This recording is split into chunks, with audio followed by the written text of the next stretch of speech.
the Keeper of Firearms and Artillery at Royal Armouries and the National Firearms Centre, for coming this evening to talk to us about English bullpups and his forthcoming book. Welcome, and over to you. Thanks very much, Derek. Thanks for inviting me to do this in the first place. And thanks to everybody for turning up. And I will try not to duplicate myself too much for those of you, those brave souls who might have seen me talk on this subject on the Royal Armouries page. I've started out, oh God, I just need to minimize something. I've started out with a bit of a random one, and I suppose one of the other sporting British bullpups, or bullpups full stop, that we were talking about before we got going. This is a bit of a mystery piece. It's really just to spark off with. It's the sharp-eyed will notice a BSA Model 13. I hope I'm correct in saying. Specializing more on the military side of things, I don't ever like to assume that I've got details like that correct. We believe it was experimental and produced at Parker Hale, circa 1940, late 30s, 40s, which is plumb in prime time for when the bullpup really takes off. So I'm going to go back in time and cover the really early stuff, but certainly where the term bullpup comes into use is during the 1930s, and the interest from target shooters in a long barrel in a short package. That's really where that comes along. And this illustrates beautifully, it's almost a 3D definition of what a bullpup is, because it's got that very exaggerated trigger bar connected from an auxiliary trigger that's been added at the front, as you can see, to the Martini action trigger behind. And all bullpups, by virtue of what they are, have to have some means of connecting the trigger to the action, whereas in a conventional layout, of course, the trigger is typically directly below the sear, and that's not a problem. So the first type that I'm going to cover, I mentioned a little earlier for the early comers, there is a British bullpup circa 1850 to 60, made by a gunmaker called Riviere. That's a muzzle loader, and that's the earliest that I know of. There's also the Curtis. There's an excellent article on that by a friend of mine, Matthew Moss, who I don't know if he's about today, but that is a bit of an edge case, I think, very experimental. I've left that one out. So we're leaping to the Thorneycroft, which appears in, as it says there, 1901. And right away, we need to compare that with the Lee Enfield, because this was conceived as a replacement for the Long Lee, essentially, with some really bad timing, because in 1902, the Small Arms Committee, other people involved, were, of course, well on the way to selecting the short magazine Lee Enfield as the magazine Lee Enfield's replacement. So this photo here, forgive the watermark, some of these are do have them left on. You can see the problem right away, that the chaps who invented this, who I'll cover in a moment, are already up against it. If they want to get this thing through test and evaluation, through trial with the Small Arms Committee, School of Musketry at Hythe, well, they've been beaten to the punch already. So spoiler alert there, they were doomed. But nonetheless, a very interesting attempt. And as you can see from the image, it's a good few inches, eight or so inches shorter overall than the original Lee Enfield, or the magazine Lee Enfield, and still shorter still than the short Lee, but not quite so short. And they're trying to achieve the same thing. So whereas the SMLE emerges from the experience of the Boer War, we're wanting something, forgive me, you'll know all this anyway, something shorter, bit lighter, handier, shorter sight radius for snap shooting, and the charger bridge for loading with clips or charger clips. That was the more cost effective, really the more sensible, expedient solution. And of course, that's what we did. The alternative being James Baird Thorneycroft's patent rifle in the middle there. That's the first pattern. You might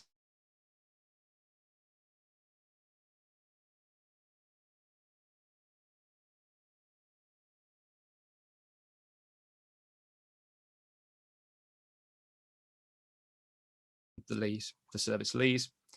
It's got a quite a long but flat, drastically turned down bolt handle there, an inclined buttstock. In fact, let's skip forward to the action there, just because I've skipped ahead. Bolt open there, as you can see. We've got an interesting Ross-style toothed set of locking lugs at the front, so front locking. The bolt is running up a ramp to allow you to drop the stock to get your eye behind the sight. Sadly missing on these early Thorneycrofts, so we don't know for sure the pattern of sight, but you'll see the pattern we do know in a moment. And of course the trigger well forward of the well, the definition I had to go for with the book was not pertaining to the trigger. It was the grasping or gripping area, which is very nebulous, but nonetheless it's what excluded the stuff I didn't want to include and that most people wouldn't want to include, and kept in the stuff that we did. So grasping area in front of the breech, not the breech face of the bolt, but the breech. That's what we came up with. Nonetheless, the trigger is going to be hanging significantly further forward on a bullpup for obvious reasons. So quickly skip back. Very, very short overall length. Quick view of the patent there. The magazine is rear of the gripping area, of the grip, if we can call it that. It doesn't have a really defined grip, except for the curve of the stock behind. And you can see a few details there. And 1901 is when the patent was lodged, hence this is the first significant date. And you can see very early on, we've got that almost coat hanger style wire rod connecting trigger to the sort of action bar, I suppose, connecting to the sear behind. So back on track. Mentioned it being a military rifle. It's got, well, fitted for, and this is the only one that actually takes a bayonet. The others have bayonet furniture but don't fit any known bayonet.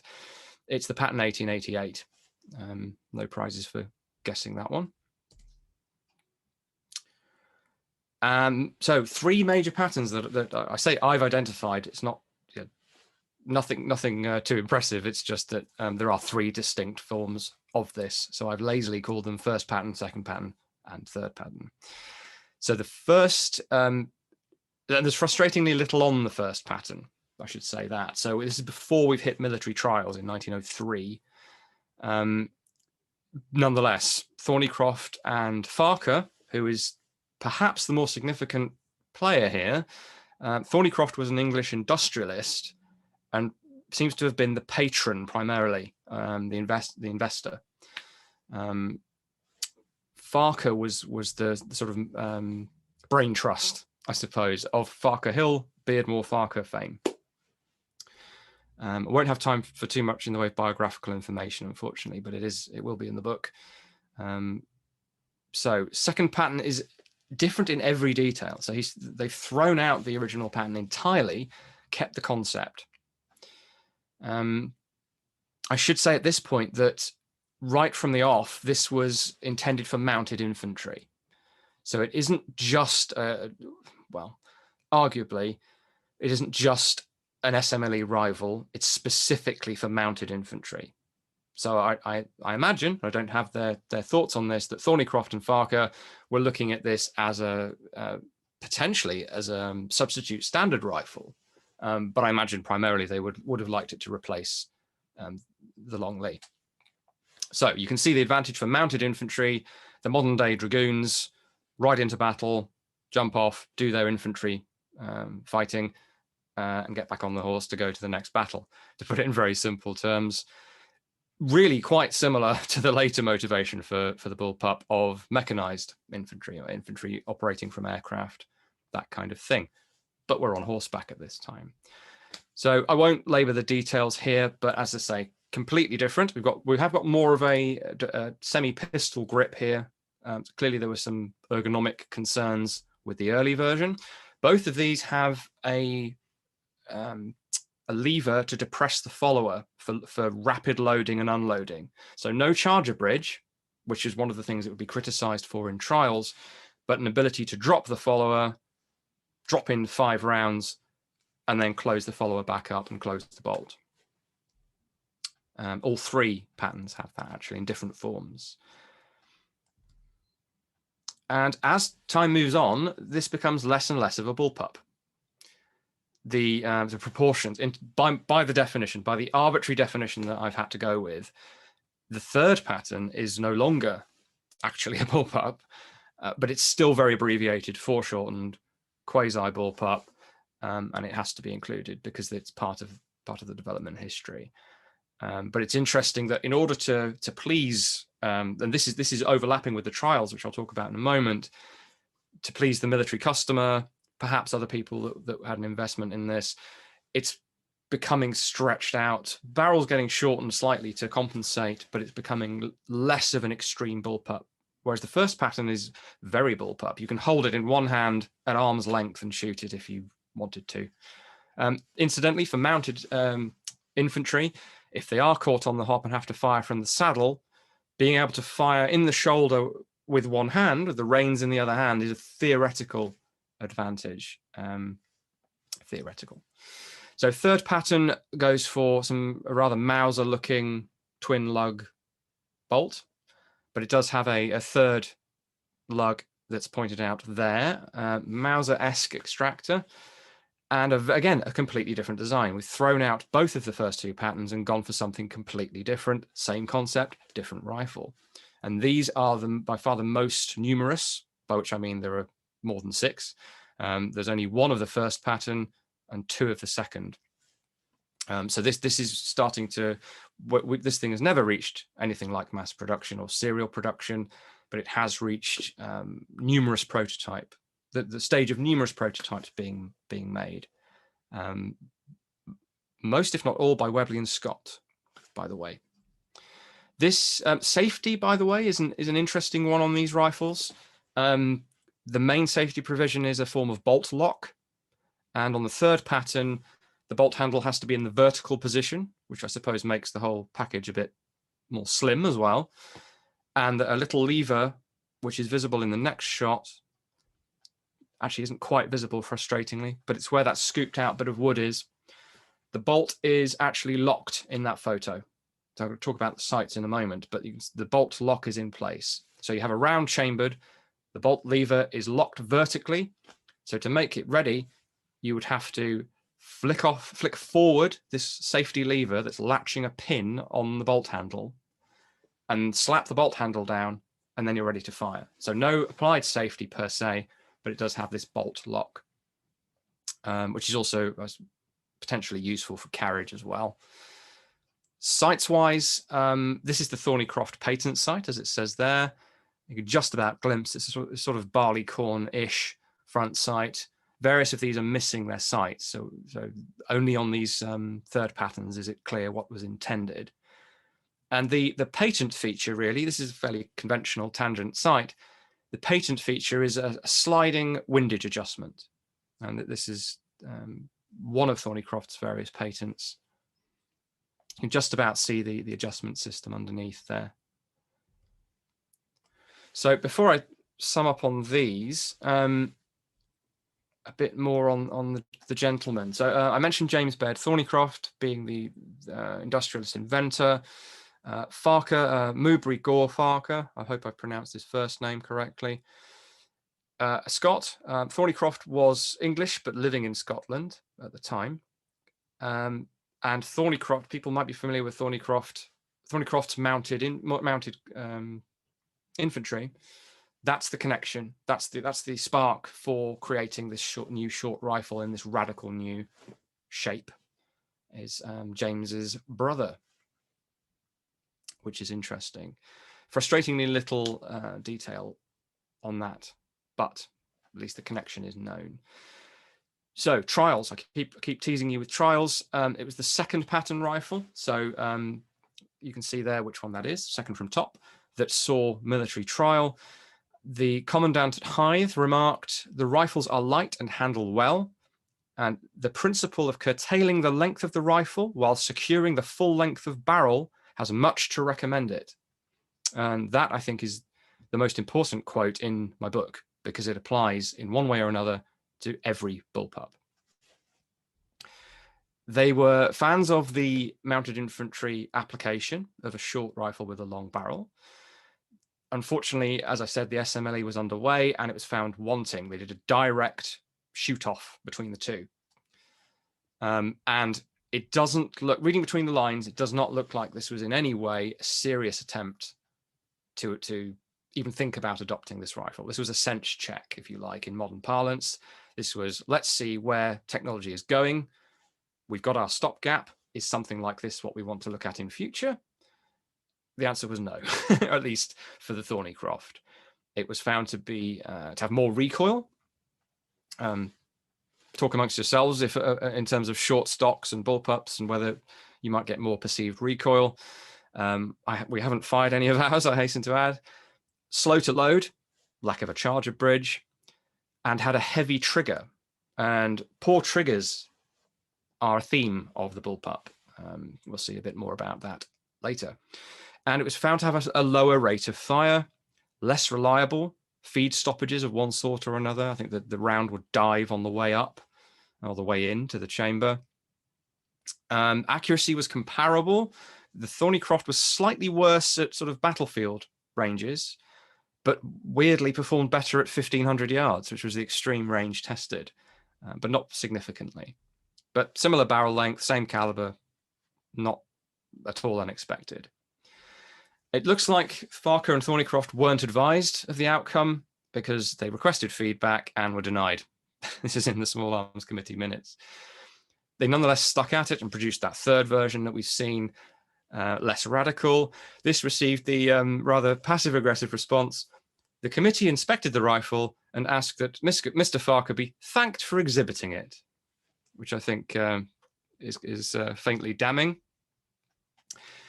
A very quick word on the Godsaw rifle, because this is another marginal bullpup, actually. Overlaps with the failed, well, arguably failed, very interesting and important piece for my story anyway, the Thorneycroft.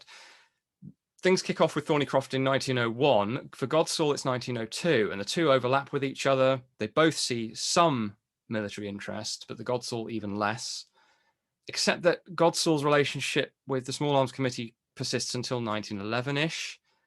I think because of his quite impressive, robust bolt action, which by then they're starting to look at for what will replace the SMLE, where we go back to the sort of Bisley school of long-range, high-velocity rifles. Anyway, just a preamble there. Frustratingly little on the Godsaw as well, another reason for not dwelling on it for too long. There is an article by a contact of mine in our journal, Arms and Armour, and there's also one by me on the Thorneycroft if you want a really deep dive. The Godsaw article is on just one example. My book has a bit more on the known examples, and they come in two flavors, first and second pattern. This is a representation from the patent of the first, and you can see it doesn't even have a gripping area, really, of any kind. You're literally holding onto the magazine.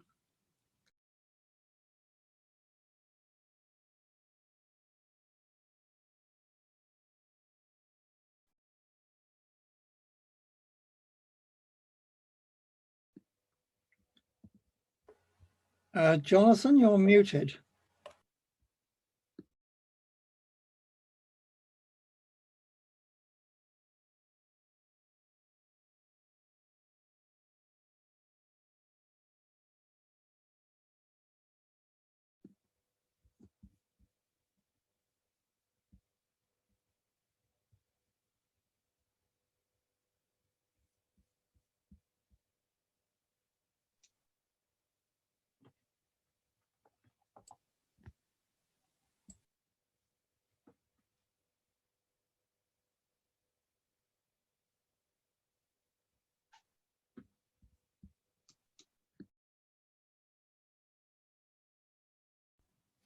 Okay, when did I go mute?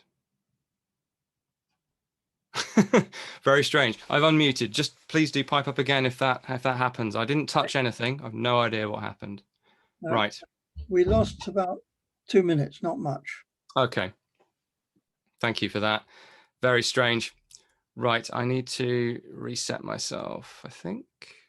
No, I'm still showing the right screen. So I was just, it's lost my, bear with me.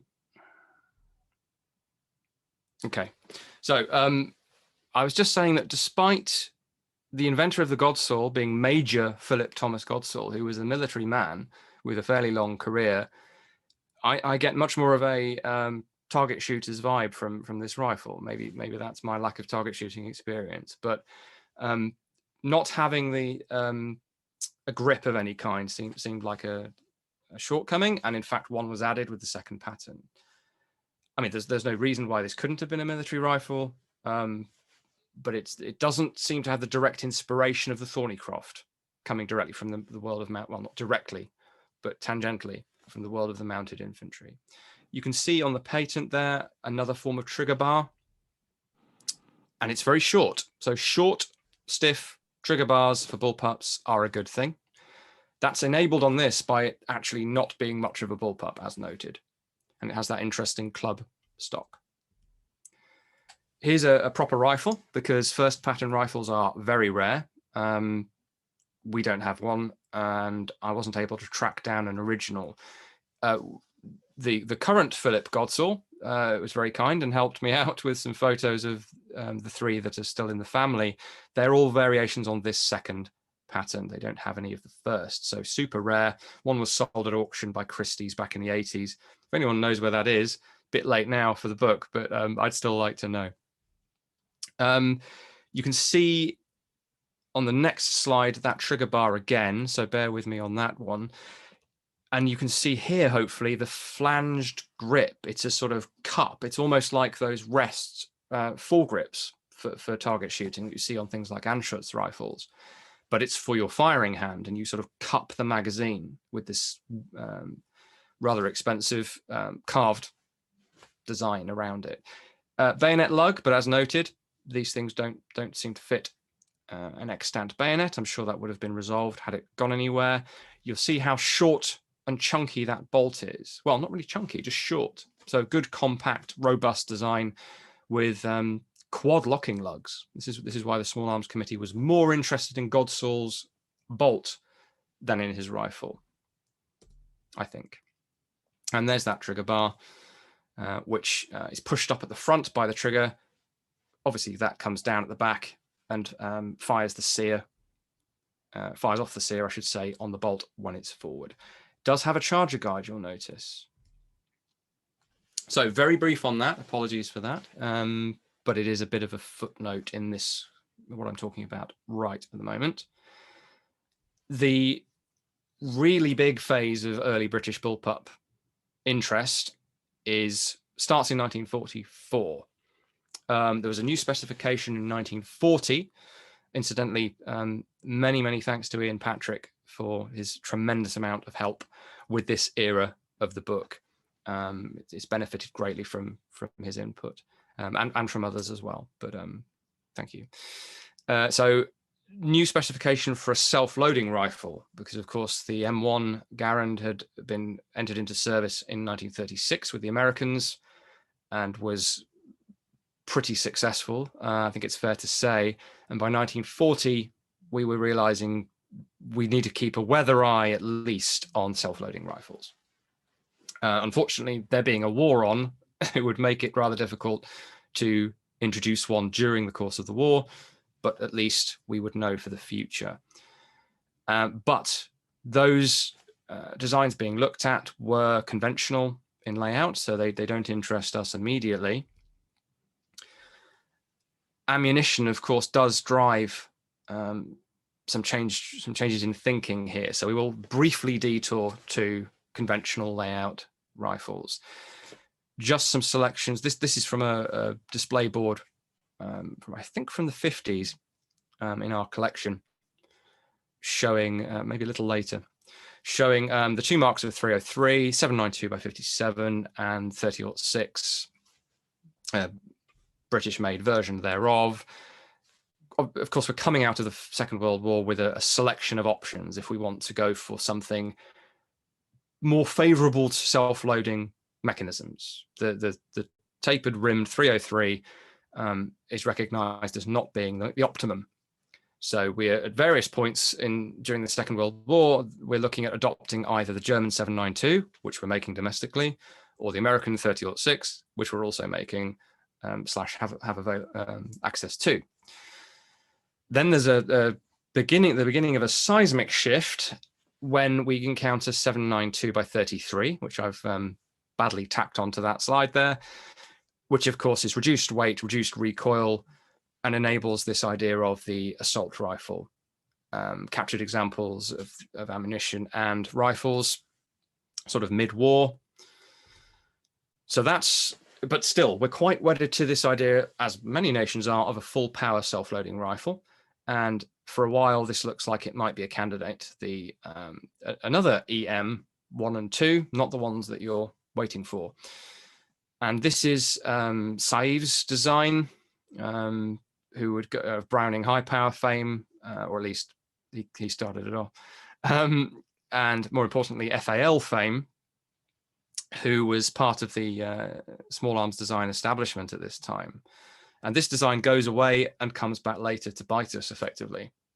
So I've just included it to show what's going on at the time.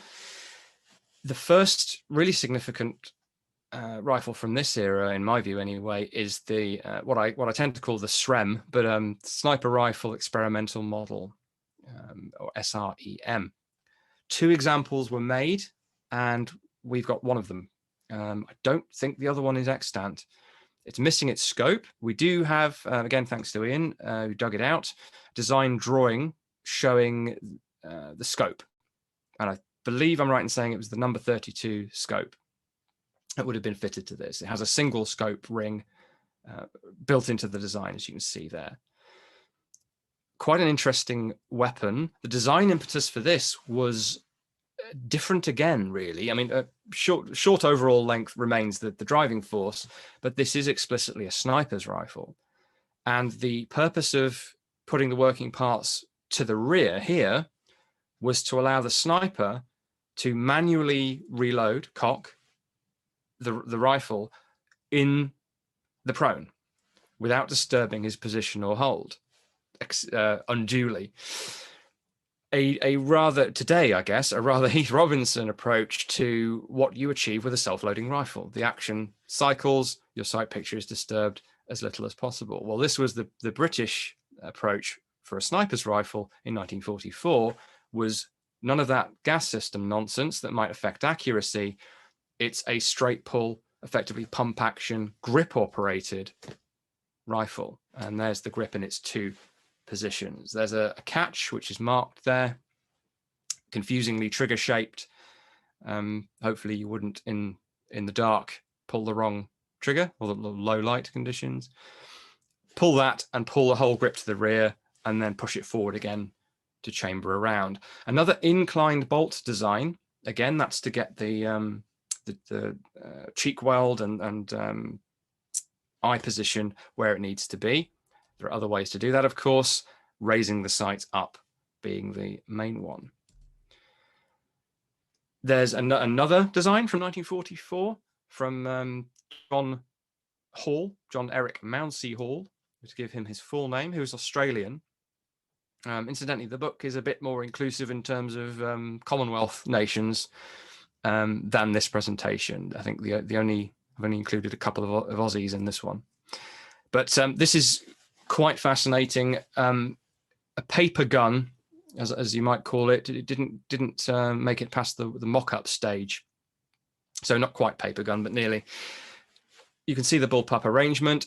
Significantly, this is designed to throw empty cartridge cases up and over your shoulder. Case ejection being a problem, of course, with self-loading bullpups in particular. That still persists to this day, with various solutions for that, for being ambidextrous. Well, here's one from 1944 that was designed to chuck the empties over your shoulder. Knowing my luck, it would have landed in my hair. So those two are probably influential in terms of thinking and changing the approach for future designs that we're coming to. There's also the Burney from Sir Charles Burney, a year later. This uses his rather interesting case bleed ammunition, sort of high-low pressure system going on there to create very high velocity in a safe way. It's essentially what his patents were about. And here he's applied it to an infantry rifle. Unfortunately, this didn't make it off the drawing board either. And here's the other Aussie. This is Russell Shepherd Robinson, his Model 9. And a terrible photo of mine. I'm sorry about that. It's missing its crank cocking handle, which affixed to that rounded mainspring housing, which is behind the rear grip there, or rather the firing grip. And it's also missing its magazine. We've got a photo in the book of Russell Robinson holding this model, and it's got a big Larty style magazine on top of it. Not an infantry rifle, but I haven't limited myself to rifles in this. And apparently it was, I'm not sure what Robinson's design motivation was, but it was considered apparently as a truck convoy defense gun. So it sits on the shoulder, a bit like an RPG, and it really is more of a light weapon. 50 caliber, as you might have guessed, even without the scale. So yeah, a shoulder-fired cannon. So this is something you couldn't create without using the bullpup concept.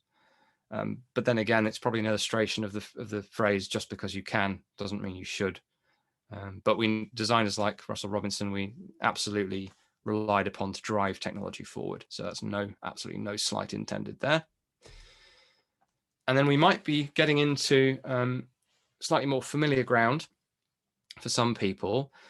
When we reach 1947, this bullpup influence from those designs, some or all of them, don't know, has bled through into the armament design department, armament design establishment by this time, involving various teams of expats, refugee designers from Poland, Czechoslovakia, Belgium, and Brits as well, who are working on existing specifications for new weapons. Really, Britain now is starting to look for a replacement weapon system, as we would put it today, for rifle and support weapon, and perhaps to replace others. We'll come to that a bit more in a moment. The main drive, I suppose, is still to introduce some sort of self-loading rifle, but there's also this idea of a light automatic gun, which is a term that was applied to the Bren, I think even the Lewis at one time, and is sort of a light machine gun, sort of a machine rifle, sort of an automatic rifle. It really does depend on your doctrine more than anything else. But it was meant to replace the Bren, so really it's a light machine gun by class. But by doctrine, this was called a light automatic gun. This was designed by Roman Korsak, who we know even less about, unfortunately. And we had, before we get into funky new ammunition, this was chambered for the 7.92x57 cartridge. And you might know a bit about this already, or you might have guessed by looking at it. Might be a bit unfair. I'll show you the next slides in a moment. It's really a British FG42, more so than the M60 is an American FG42. They're both inspired by the 42. This is once you take it apart, it's a much more obvious analog to the FG42. Rather than the foreshortened design with side-mounted magazine, we've gone full bullpup, and we've put the breech well behind the grip and the trigger, obviously. Fold down bipod, folding sights. So this is the cartridge and the rifle and the automatic rifle, whatever you want to call it, are because the requirement for the light automatic gun, actually, and the self-loading rifle was to be effective to 800 yards still. So we haven't quite hit that realization that we might be able to go for something lower powered. And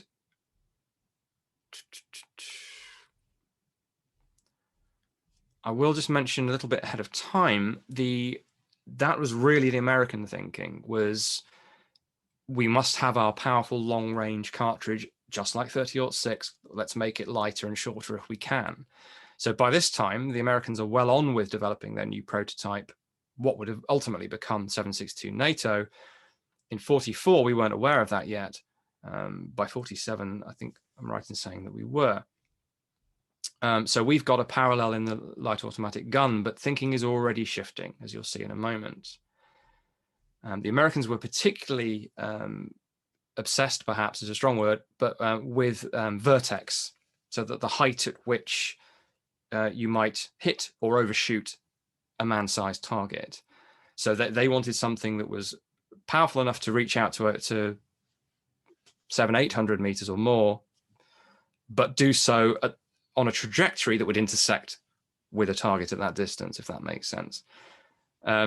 This was going to cause problems for reduced power cartridges because that takes a bit of work to make happen. A quick view of the design drawing, which has been cleaned up. And I really just want to point out here something you probably can't see on this slide. That feature there, which is a weird T-shaped thing wrapped around the gas piston. You can see it in this slide a lot better. So it's at the top is the bottom view of that T-shaped component. In the middle, you can see it attached to the gas piston. This is a gas-operated long-stroke gun, just like the FG-42. And it's not attached to the trigger mechanism below. It's sitting in front of the sear. And that sear dropping out of the way is how the gun fires. At least in automatic operation, open bolt. In the forward position at the bottom, it's hung up on the sear, and when the trigger is pulled in semi-automatic mode, it fires from a closed bolt, and the firing pin is brought forward by that last little bit of movement from that arrangement. Very clever, but it did cause light strikes, which is one of the problems with reliability that this thing did have. So moving on from the light automatic gun concept, quite quickly, really, we're starting to realize that potentially you can have one automatic weapon that will do it all.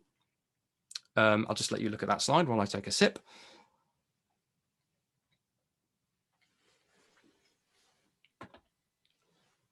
So this is a period patchwork of prints that's been done for reproduction in a publication from our archive. It's a little small. The individual photos are a little small, but you've got a chap with a number 4 rifle, chap with a Bren, and another chap with a Mark V Sten. 3 weapons, of course, and then the bottom 3 photos are all the same weapon. And you've got an early prototype there of the EM2, which we're coming to. So here the idea is if you can get the right ammunition and the right weapon, you might not need something like a Bren gun, basically. This would come back to haunt us again with the SA-80, in that we tried to do that with the light support weapon, and that didn't really work. Sorry, we went the wrong way. But here, in theory, it would be that you would still be able to call upon belt-fed machine guns, something like that, which was the theory with the LSW as well. But they wouldn't be embedded within the infantry section. You would do it all with one weapon, which rarely works. And that's the critical question of ammunition comes back again. And this is skipping ahead from experimental 270 ammunition. This document is in reference to the 280 as developed in 1947. And you can see the comparisons quite visually between the American 30-06 and the existing British 303. They are claiming greater accuracy, acceptable vertex height, although the Americans moved the goalposts at one point on that, and superior penetration, of timber, which was still being used at that time as a measure of penetration, but importantly, steel helmets. So less so than 30-06, but better than 303. Point being, we could get a better cartridge than 303 that was also controllable in rapid or automatic fire, which is post Sturmgewehr, post 792 by 33. Probably the main driver of what we're trying to achieve here. The fact that all these designs ended up being bullpups is almost incidental, except that weight was critical. So the theory was yes, okay, a long barrel and a short weapon, still important, but the overriding design factor here was not that. It was eliminating the buttstock and saving weight, which ultimately didn't quite work out, but that was the idea. And then speaking to the reduced power cartridge, recoil energy. So half the recoil energy. I quite like the way they've visualized this with the large E for energy for 30-06, less for 303, and even less again for 280. So that's what we were trying for. The first of the two candidates for this, what's now called an automatic rifle. So for a while we had automatic rifle and light automatic gun. Now we're moving away from that, or will be, and we're focusing in on automatic rifles, which in the British context is as opposed to self-loading rifles. Self-loading rifles would be self-loading only. Automatic rifle doesn't speak to the caliber, is what I'm trying to get at. It could be a full power cartridge with automatic capability, such as we ended up with, or it could be a reduced power cartridge like 280. This is an image of a prototype that no longer survives, unfortunately. So an early form of the Thorp EM1, nicknamed Cobra at one point, stripped into its component parts. More on that in a moment. Here's a view of the rifle, one of the rifles that we have. It's got this interesting redundant, well, arguably not, but redundant forend. So it's got the main grip for shooting the rifle with, and it's got a forward grip for bayonet fighting, essentially. Although as techniques evolve later on, that forward grip might have been quite useful. You have to detach that to access the gas system to adjust that, interestingly. We've got, much like the Corsac before it, we've got a magazine that rocks into place, much like the modern AK, or in fact the FAL. Stamped steel construction for the receiver, for the body, which is in one way forward thinking, but in another actually contributed to greater weight. This was heavy, this was complicated. Here it is broken down into its component parts, and you can see how incredibly complex this design was. It's a fascinating solution to the bullpup problem. You can see the two metal ears standing up at the back of the trigger mechanism. Those are pushed upwards to fire the shot. But the way it does that, I'll just let you look at that for a bit longer. You see the gas regulator plug at the front there. Some of the other parts will make very little sense to you unless you've read about this already. Or you look at this from the manual. EM1 and 2 had provisional manuals produced for trials use. And so they give us some interesting visuals. Roller locked, so the bolt is lifted from the SGG 45 / Gareto 6 / Gareto 6H. The German delayed roller locked rifle. So that's straightforward enough. We can get our heads around that. But the bottom couple of images, I'm not even going to get into this now, but suffice to say the book does explain in a bit hopefully a bit better than the manual does, how this actually works. It has 2 sears and a linear hammer, and everything's offset from itself. It's kind of fascinating, Rube Goldberg stuff, with this rotating cocking plate in order for the parts to interface with each other because they're not aligned with each other. This is a shot of an EM2 carry handle with unit sight, but the same sight was developed for both rifles. I should stress that both of these were developed in parallel before EM1 was dropped in 1950 in favor of the EM2, which has seen more development time and more people working on it. Mr. Thorpe was pretty much on his own with the EM1. This is people who pick up these rifles and look through these sights tend to have, or certainly modern-minded people tend to have some negative things to say about it. But and it was pointed out to me actually, this is not really an optical sight. Well, it is technically, but it's non-magnifying. It has a very small field of view.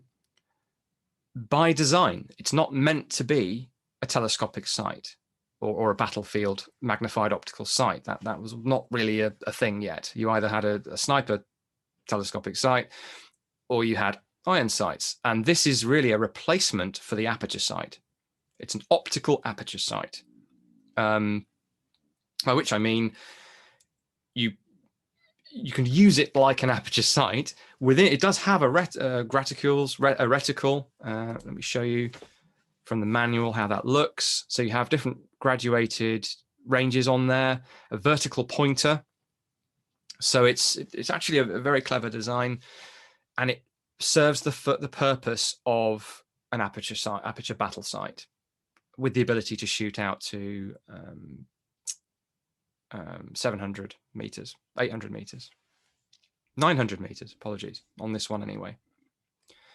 Although it's recognized by this time that 400 yards is really the maximum likely engagement range. This whole package is these whole packages are being designed for realistic modern combat, and in that sense, and in various senses, are well ahead of their time, as indeed they look. What's less ahead of its time is the bayonet, of course, but still pretty de rigueur at this time and even today.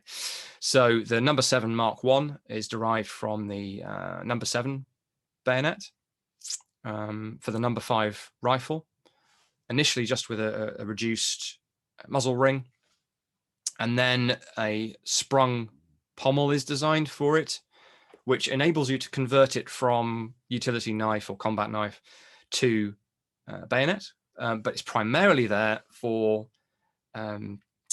recoil. It limits the effect upon barrel harmonics of, or just the shift in point of impact that inevitably occurs when you fit a bayonet to a rifle. It allegedly at least mitigates that, so the bayonet stays put by inertia while the rifle recoils. The FN rival to the EM2 that we're going to see in a minute had a similar design. And I haven't time to go into that in any great detail, nor the grenade launcher attachment, which was designed for both rifles as well and features here. And I love these period images.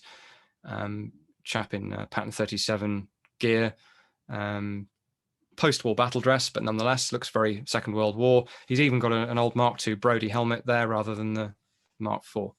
But he's got this sci-fi bullpup rifle. I do love these images. So keep going on about EM2, and I've already spoiled the fact that EM1 is discontinued because you've kind of got to pick one to go in forward for trials, and that was automatic rifle 280 EM2. And there are multiple variants of this, but we're going to focus on 2. So the first is the series of 20 prototypes that was produced. Standard rifle on the top there, full-length barrel, a 24-inch barrel, and the para or short bulldog, which is an interesting British take on the term bullpup, which is not used in British parlance until the very modern era. Buttless, stockless, unorthodox are the terms used in Britain, except for this short bulldog. Anyway, so same rifle, just with the barrel cut down. In fact, so much so that the barrel has been cut down. Another barrel has been, or the same barrel perhaps, a sleeve has been created from another barrel with the bayonet lugs on it, and that's been sleeved over the shortened barrel, which is a fairly bizarre thing to do, but that was how they got the bayonet lugs onto the short barrel. And here it is, stripped. An excellent design for ready field strippableness at this time. You'll notice this short rifle has had the sling inverted for firing under the arm from the hip.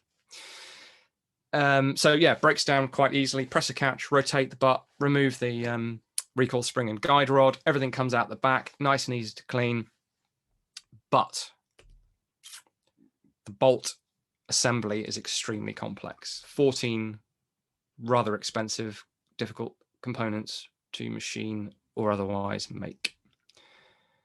So the EM2 did well in stripping and assembling times, but you have to consider whether you would have needed to strip the bolt in the field. Probably not, to be fair. This is an excellent still from an animation that was created by Rob Brassington for us, for this project. And it shows the EM2's approach to reaching the mechanism from the trigger. And it's really quite complex in its own way, although it makes for a less complicated set of working parts than the EM1. The sear is the pink. The sear is the blue component that's built into the bolt assembly, and then you've got the connector there to press it up and fire the action. And some very clever mechanisms there in terms of fire selection, which I don't have time to go into. It worked. It worked absolutely fine, but it did make for some problems with the trigger, which I'll mention at the end.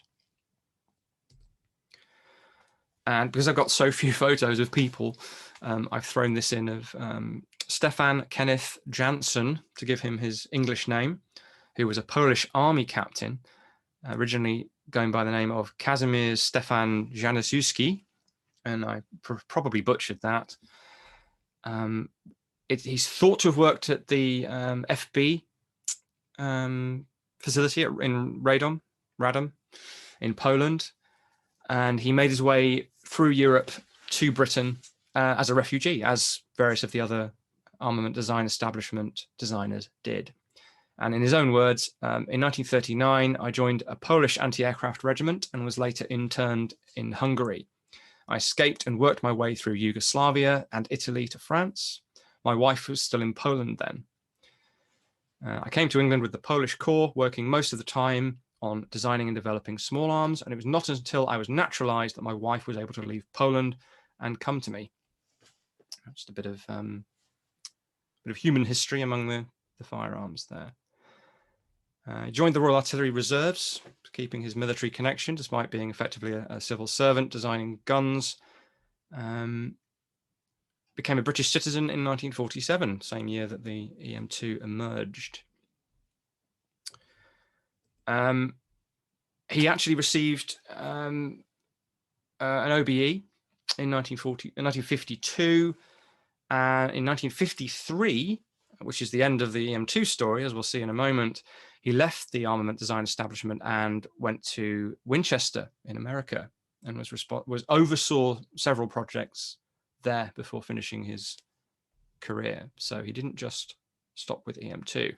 Here he is showing, again, a niche application of the bullpup, the ability to fire one-handed. The situations where you want to do this are nil, but where you might want to fire it from the shoulder or under the arm with one hand whilst dragging a comrade or ammunition or something, the balance does help in theory. So the first glimpse of the big rival here at the bottom of the page, no magazines fitted to these, of course, is the FN Carabine Universelle, always referred to simply as the FN or the FN rifle by the Brits, with a couple of early examples there of the EM2.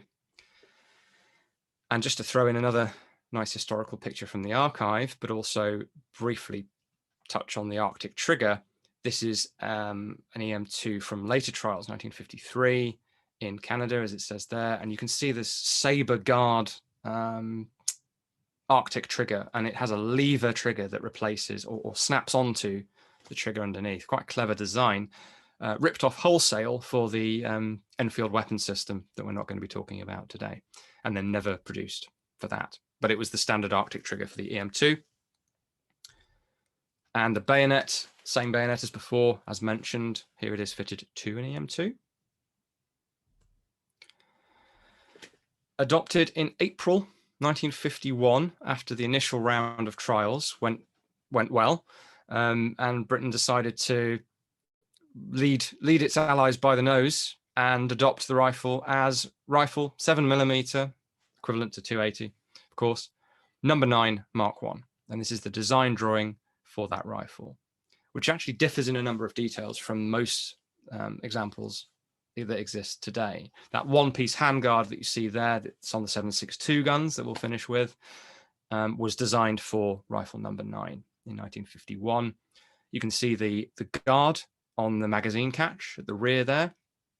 Unsurprisingly, a rocker-type magazine catch is very easy to bump with equipment or foliage or something. So and one of the mods effectively made to the gun while it was still being developed was a shroud for the magazine catch. And a few minor changes, well, quite a few minor changes from the prototype, the early prototype EM2 to rifle number 9. In theory, a finished, adopted, done deal. In practice, development's still going on. The ammunition, a quick throwback to 270. This was 280 and 270 and 280 inch diameter projectiles were trialed in the initial ammunition trials, 1947 to 49.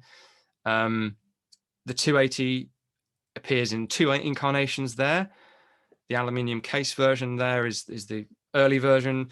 280/30 is the same ammunition redesigned to match the American 30 caliber case head for reasons of sort of interchangeability and standardization, which is a major theme of EM2.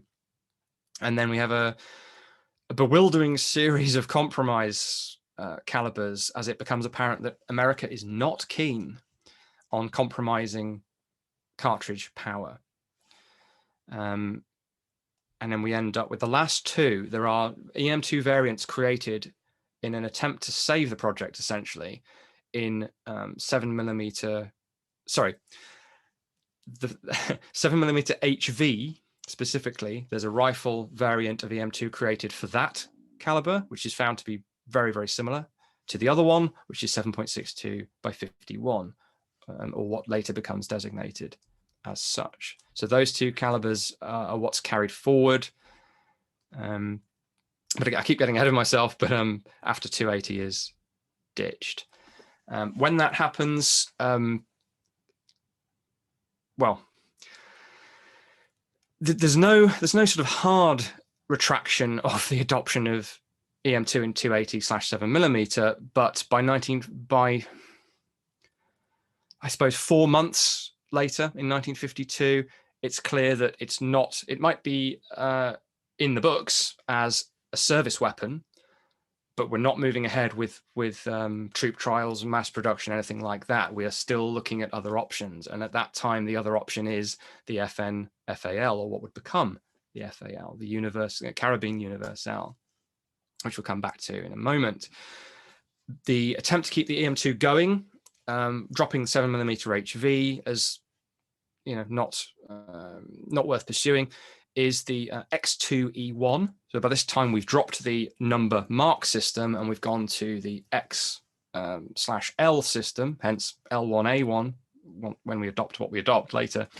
So this is X2E1 that you're looking at here, and we have a number of these, so quite a few made, including some in beautiful transit cases with complete to equipment specification, which you'll see again in a minute. Same gun, same rifle, sorry, slightly lengthened receiver, and it has some slight configuration differences to rifle number 9 as well. So getting to the home stretch here, for those of you who might be passing out from PowerPoint, Death by PowerPoint. The example on the top here of the Carabine Universelle, which has also been also ditched 280 and has now gone for the American favored 7.62, derived from the Savage round, of course. That is the first. Sorry, that is the presentation. No, it isn't. As you were, it's the first ever L1A1 SLR off the production line from our collection, which is a really nice part of said collection. I've included it here because it's the contemporary rival to X2E1 at the bottom, and there is one of those complete cased sets. There's one on the wall in the NFC with a Perspex lid over it, which I frequently glance at when I'm sick of paperwork. So skipping ahead slightly, the FAL was adopted as the L1A1 SLR in 1954, didn't get introduced into service in numbers until 1957, when that example was made. The big question, of course, is why did that win over EM2 or X2E1 by that stage? It's quite complex to get into, but essentially the initial nail in the coffin is the American resistance to the cartridge. They also don't want a rifle not invented here being the United States. So anything that wasn't American designed, there are various political things going on behind the scenes. Colonel Studler is the major influencer on the American side, and he's able to influence the Department of Defense to veer away from foreign rifles and reduced power cartridges, because that's not what we do. So they go for this light rifle. So essentially just a lighter, more capable version of the M1 Garand is what they want. So that sets the M2 up to fail from the beginning, but it's not what kills it, because of course we converted EM2 as a design to 7.62 successfully. And the FN FAL was successfully converted as a design. Again, no rifles were converted. Well, they were, but no. The design is converted to fire 7.62 NATO, both of them successfully. So both were in the running still, in theory, in 1952, when the 280 EM2 is kicked to the curb somewhat. Although it remains a service weapon technically for several years, until 1956, if I remember rightly, which is a boring technicality, but interesting to me. So we've already got rid of the thing that made the rifle very capable. Of course, it being short and light is great, but a controllable cartridge in automatic fire was one of the key selling points, and that's now gone. But it's not what fully kills it off. A number of factors are at play. This is just for visual variety, really, but this is the recoil system in the bayonet. So actual factors: cost. The M2 design was always going to be more expensive to produce. That was understood, accepted. It was a more sophisticated design. They were happy to do that at first. That appetite waned with the change in government, and as global politics shifted and the threat of the Cold War going hot became perhaps more imminent, we needed to replace all of those bolt-action Enfield rifles with something modern and capable, and we needed it quickly. The EM2, although at one time more developed than the FN, by 1952-ish, the gap had narrowed in terms of how many we can get made as quickly as possible, and cost is the other side of that. So cost and time. Which of them can we make quickly? Which of them can we make affordably? Which of them can we equip the whole armed forces with, ideally, replacing all of those different small arms that we saw from the studies in 1947? Replace all of those. And there's a famous phrase: perfect is the enemy of good enough. So if you regard the M2 as perfect, which is arguable, but the FAL was cheaper, simpler, and manageable enough to shoot in a pinch automatically, if we'd gone that route, and certainly rapid aimed shots. We hadn't quite grasped the advantage of either the assault rifle or the bullpup rifle at this time, which is still arguable. I won't get into that now. And the M2 had effectively through no fault of its own, due to American dismissal of the 280 cartridge, also become, it failed its objective of becoming lighter by deleting the butt. It had grown in weight sufficiently that there was very little to choose between. In fact, there was very little to choose between the two rifles, full stop. So cost and time comes into it. And then FN, because they know they've got a winner on their hands and they're going to invest loads more time and money in it, they've got other customers they can see lined up, they go ahead and tool up for mass production. So when it comes time to order troop trials rifles, 5,000 will be ready to go in short order. We can't possibly get 5,000 X2 E1s together in time. So we would have had to have come back to it later and used the FAL as a stopgap, which was unlikely once you realize it's pretty much just as good. Or we'd have had to have adopted a substitute standard rifle, which is just going to complicate matters. So there were a few issues outstanding with the M2 as well. None of them I don't think would have precluded it being fixed and adopted, as it were, because there were plenty of issues with the FAL as well. Heating of the trigger was a problem due to the bullpup configuration being directly below the action. The trigger was recurrently a problem in terms of being variable in pull off and heavy. Gas escape, as this slide is intended to illustrate, they tried to stop your eyes getting irritated, and you know, they pretty much solved that. But on an indoor range, having fired the thing, the gas does affect your eyes in a way that other designs don't. And there were problems at the time and now with examples that are occasionally fired today of doubling. That mechanism tends to lend itself with a bit of wear to two shots where you wanted one. So if you had to pick one, probably cost. And this is just a nice shot from some promotional material from the time, 1951, I should say. So going back to when the rifle is triumphantly adopted, but as you've seen, it was more complicated than that. So I hope that ramble, which is overrun, apologies for that, but I'm happy to stay on for the questions. Hope that was of interest. Even more, in the tremendously enormous book, Thorneycroft to SA80, if you go to the Headstamp Publications website, you can still order a copy of that, should you be interested sufficiently. Thank you. I'll stop talking now and we'll go for some questions. Jonathan, thank you very much indeed. Really quite an interesting tale.